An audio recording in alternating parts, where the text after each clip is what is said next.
एक वाक्य आपने गौर से सुना होगा, उन्होंने बोला कि ये जो झूठा प्रचार, झूठी फिल्म बनाई गई है, वो हमें दर्दनाक लगा। कि मतलब उसने जो लगा उसने झूठ बता दिया। लोग इस बात को भी कहते हैं कि ये कश्मीरी पंडितों के साथ हुआ।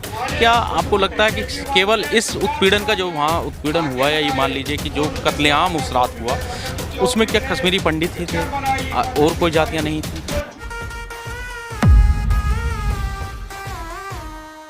ये पैगाम है भारत के हर कंटेंट क्रिएटर के नाम। जय Bhim app available on the play store and Apple app store now.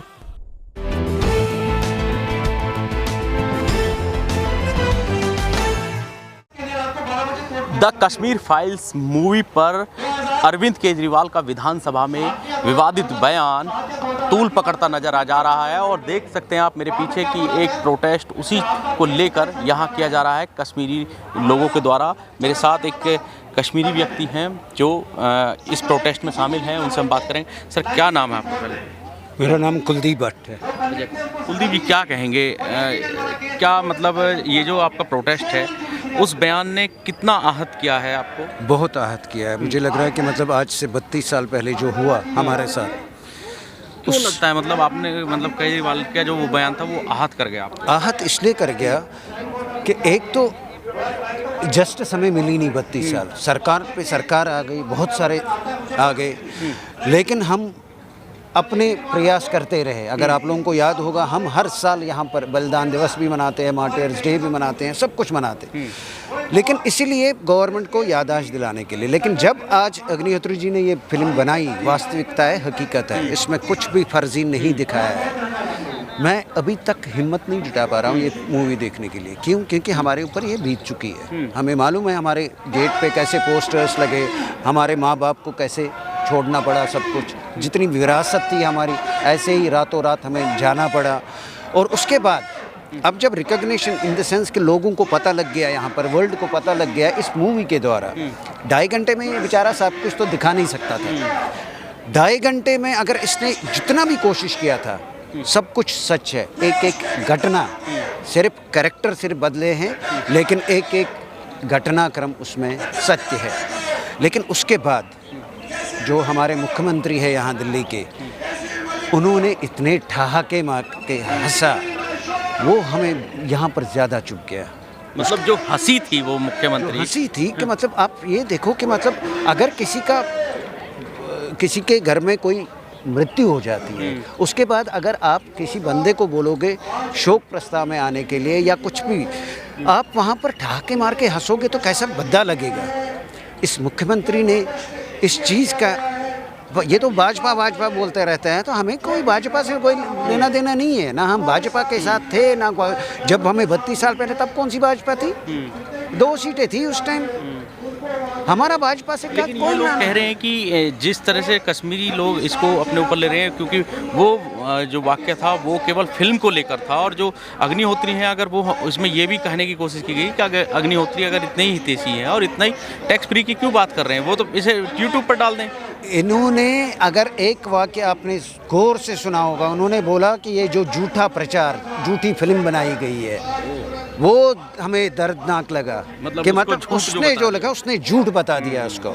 और नेक्स्ट डे किसी अपने चैनल पे आके बोलता है कि मैंने 233 टीचरों को बहाल कर दिया है। ये एक और झूठ उसने बोला, इतनी आसानी से बोल दिया कि मतलब हाई कोर्ट में हमारी पिटिशंस गई हैं 2015 से। 2015 में जब पिटिशन गई, 2018 में हाई कोर्ट ने वो जजमेंट पास किया कि इनको आप नहीं कर सकते, ये टर्मिनेट नहीं कर सकते, इनको बहाल कीजिए, परमानेंट कीजिए। उस जोर की वजह से इसको करना पड़ा, अदरवाइज 15 से लेके 18 तक यही नहीं मान रहा था। ये बोल रहा था हमारी दूसरी जातियों के भी बंदे हैं, उनको भी करना पड़ेगा, इन 233 टीचर्स को नहीं करेंगे हम। ये इतना मतलब बहुत ही इनोसेंटली ये बोलता रहता है टीवी चैनल पे आके, लेकिन ये शर्मिंदगी की बात नहीं है, ये तो उसने ठेस पहुंचाई है हमारे समाज को। क्या नहीं लगता भट्ट साहब आपको कि अब तो वहाँ पर धारा 370 भी हटा दी गई है, तो अब क्या दोबारा से जो कश्मीरियों को वहाँ से निकाला गया था, या यूँ कहें कि वहाँ से भाग कर आए थे जो कश्मीरी, अब उन्हें दोबारा विस्थापित वहाँ किया जाना? बिल्कुल, मुझे तो एक उम्मीद की किरण दिखाई दी है 2019 में। 5 अगस्त 2019 को जो ये आर्टिकल, ये जो 370 धारा हट गई, क्योंकि उसमें क्या है कि 370 जब तक आप हटाएंगे नहीं, बहुत सारे प्रावधान थे ही नहीं वहाँ पर, आप इम्प्लीमेंट कर ही नहीं सकते थे। ये गवर्नमेंट भी हमें क्या मतलब भेड़ बकरियों की तरह भेजेगी वहाँ पे?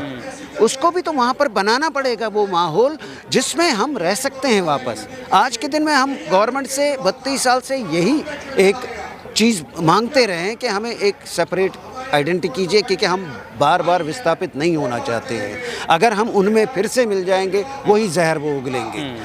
और हमारा तो अब 47 से ही इतिहास देखो। गवर्नमेंट ने धारा 370 हटने के बाद कुछ लोगों से संपर्क किया है वहाँ के हालातों को लेकर, या फिर कोई ऐसी मतलब एक ब्लूप्रिंट बनाया गया है कि विस्थापन हो सके जिससे? हम गए थे ज़रूर माननीय जितेंद्र सिंह जी के पास।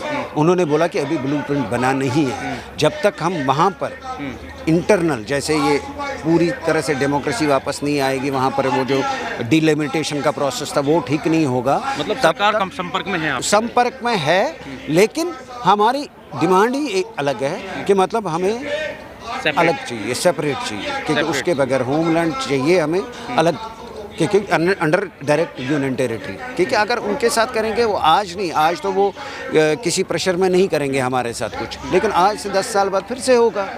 धारा 370 हटने के बाद क्या लगता है माहौल कितना बदल गया होगा वहाँ? बदल तो गया है, आप देखिए, आप लोग भी जा सकते हैं, बदल तो गया है। एक एक को चुन चुन के मारा जाता है वहाँ पर मिलिटेंसी में। और इतना ही नहीं, अगर आप देखेंगे पहले तो कोई टर्मिनेशन नहीं होती थी स्टेट गवर्नमेंट एम्प्लॉयज़ की। आजकल वो चिन्हित किया जाता है कि किस किस ने हिस्सा ले लिया है किसी भी भारत विरोधी एक्टिविटी में, उसको चिन्हित करके उसको डिसमिस किया जाता है। तो आजकल ये प्रक्रिया तो चालू हो गई है। हाँ, हमें पता है 32 साल तो हमें लग गए वेट करते करते, लेकिन ये अभी 2-4 सालों की और बात लग रही है हमें कि इसमें हमें समाधान, यही तो एक्सपेक्टेशन अगर मोदी जी करेगा तो यही कर सकता है, और कोई नहीं कर सकता। कुछ लोग, मैं ये कहना चाहूँगा, कुछ लोग इस बात को भी कहते हैं कि ये कश्मीरी पंडितों के साथ हुआ। क्या आपको लगता है कि केवल इस उत्पीड़न का, जो वहाँ उत्पीड़न हुआ, या ये मान लीजिए कि जो कत्लेआम उस रात हुआ, उसमें क्या कश्मीरी पंडित ही थे और कोई जातियाँ नहीं थी? मेरे को एक चीज़ बताइए, हम तो हिंदू थे, कश्मीरी हिंदू, ठीक है ना। नरसंहार हमारा हुआ, किसने किया? वो वहाँ के जो बाशिंदे थे, लोकल्स थे। लोकल, उन्होंने मुंह मोड़ के भी नहीं देखा कि ये तो हमारे साथ बंदा पढ़ रहा था, ये तो हमारे साथ खाते पीते थे, खेलते थे। हमें अगर किसी ने भी मारा, वो वही तो थे, नेबर्स ही तो थे। अगर वो हमें बचा तो वो इतने 1500 लोग क्यों मारे जाते? अगर उनके साथ हुआ, वो किस चीज़ में हुआ? क्योंकि उन्होंने बंदूक उठाया। अगर बंदूक उठाओगे, अगर आप भी उठाओगे, मैं भी उठाऊंगा, तो ज़रूरी है पुलिस तो अपनी कार्रवाई करेगी। उन्होंने उसके चक्कर में उठाया। हिंदुओं ने तो किसी को मारा नहीं, इतना होने के बावजूद भी एक भी पत्थर कहीं पे मारा हो?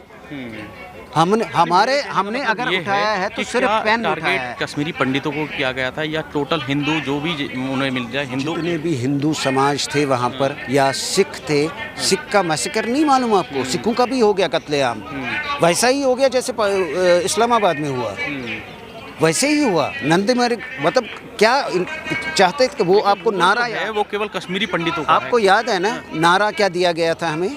19 जनवरी 1990 को नारा यही दिया था, रलिव गलिव या चलिव। वो होता है या तो कन्वर्ट हो जाओ, या तो मारे जाओगे, या तो भाग जाओ। और क्या बोला था? बटनेव रुस्ती बटनेव सान। इसका मतलब होता है mens will stay here, womens will stay here, और आदमी लोग भाग जाओ। तो ये क्या था? ये जिहादी तो था, और क्या था? तो अगर वो लोगों ने कुछ वहाँ पर कुछ गतिविधि हुई, वो भी मारे गए, मैं मानता हूँ, वो मानता हूँ मैं, वहाँ के साथ भी जाति किसने की? क्या कश्मीरी हिंदू ने मारा उनको? हम तो उन्हीं के साथ पढ़े लिखे बड़े सब कुछ हुए, लेकिन उन्होंने हमें कैसे धोखा दे दिया? बात तो वो है। आज यहाँ प्रोटेस्ट के लिए आप आए हैं, तो क्या यहाँ से क्या मांगे हैं आपकी? देखिए, मांगे तो हमारी वही है जो हमारी 32 साल से है, लेकिन आज यहाँ पर ये प्रदर्शन इसलिए ज़रूरी है क्योंकि हिंदुस्तान को जागना पड़ेगा। जो हमारे साथ हुआ, भगवान न करे और किसी के साथ हो। ये हम आए दिन सुनते हैं, केरला में हुआ कुछ कांड, बंगाल में हुआ, ये फैलना नहीं चाहिए। इसको जब तक कर्ब नहीं करोगे आप, नहीं तो हमारे जैसे हाल हो जाएगा। क्योंकि सारी कम्युनिटीज़ पढ़ी लिखी नहीं होती है। हमारी कम्युनिटी पढ़ी लिखी थी, हमारा माता पिता ने तो हमें पैनी दिया था, पढ़ाई दी थी, उसके चक्कर में हम बच गए, हम भिखारी नहीं बने, नहीं तो हम दर दर की ठोकरें खाए होते।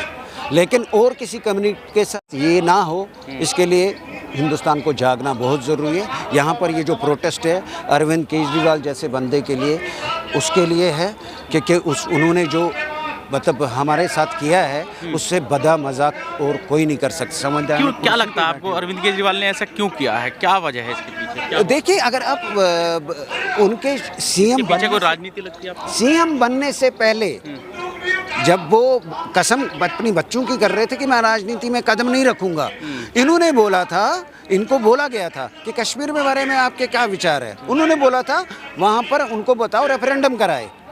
ये सीएम बनने से पहले अरविंद केजरीवाल जी का बयान है और हम उसी टाइम समझ गए थे। हम भी सोचते थे शायद ये ईमानदार व्यक्ति है, आए, फिर उन्होंने उनको वो अन्ना हज़ारे को निकाला, सब कुछ किया, लेकिन इन्होंने एक स्टेटमेंट दिया था कि वहाँ पर रेफरेंडम होना चाहिए।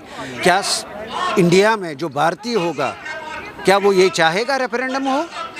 कभी नहीं चाहेगा। तो अरविंद केजरीवाल ने यही कहा था। वहाँ से लेके आज तक वो जहर अभी भी उगल रहे हैं। उन्होंने जो हमारे ऊपर इतना बड़ा मजाक किया, ये बहुत ही शर्मसार है। चलिए, ये थे भट्ट साहब जो कि एक कश्मीरी हैं और अपने दर्द को बयां कर रहे थे, और अरविंद केजरीवाल के बयान से और ख़ासकर विधानसभा में उनकी हंसी को लेकर काफ़ी सद्बुद्ध हैं, और उसी को लेकर एक नाराज़गी है जिसकी बानगी आज यहाँ इस प्रोटेस्ट के तौर पर देखने को मिल रही है। कैमरा पर्सन अभिजीत सिंह के साथ तेजिंदर सिंह, नेशन टाइम। इस वीडियो में कही गई सभी बातें वक्ता की अपनी राय है, जिसकी पुष्टि हम या हमारा चैनल नेशन टाइम नहीं करता।